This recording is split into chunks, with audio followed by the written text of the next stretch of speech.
Thanks, Admiral. Just going back to the extension of the truce, is there any chance, or is there any chance that it could be, further extended, or do you think is it inevitable that, hostilities are going to resume? Do you think? Well, we certainly want to see it extended. As I said right at the opening, we're going to keep working for an extension to the pause again. Absolutely, that's what we want. We want to see all the hostages out, and this is the best way to get them out. Do you think? Do you think there's any chance that Israel may decide not to? There's any chance that they may halt the offensive, that they're offensive, or? The Israelis have been pretty clear that once the pauses are complete and the hostage exchanges are over, that they intend to continue their military operations against Hamas. John, what has the U.S. learned about how the now returned hostages were treated in captivity? I don't know that we have a lot of specific information about all of them. Remember, Abigail's the only American citizen of the ones that have been released. I think they're all, the main priority is to get them the medical care that they need. We have to assume that they have medical needs, all of them in some form or fashion. And then getting a chance to get reunited with their families. And then I think at some point, Israeli officials will start to ask them about information about their captivity.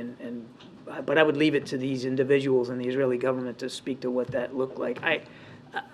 I think it's a safe assumption. I mean, they were taken against their will and in violent circumstances, that this had to have been a harrowing experience for them.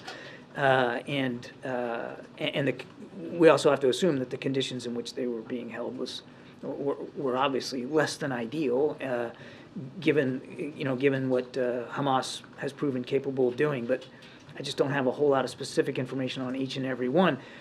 I think it's important to also remember that Hamas likely doesn't hold each and every one. And so being held by Hamas, probably they had hostages in more than one location. And there's other groups that may be holding some of these hostages as well, and the conditions could be starkly different. We just don't know enough right now. And how should we be thinking about the numbers? If the original agreement was for 50 women and children, and now we expect 2 more days, but on certain days they've been releasing more than 10 at a time, so we're up to something like 58. Well, right. I mean, remember, you had 50 plus coming out was the original deal.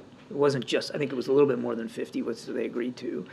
And if you got 4 days to do that, you're going to have to do more than 10 per day to do it. And so we're hoping for a list today that will have somewhere in the neighborhood of about 13 is what we're hoping for today.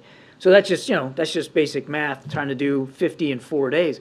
The extension is for an additional 20 over 2 days.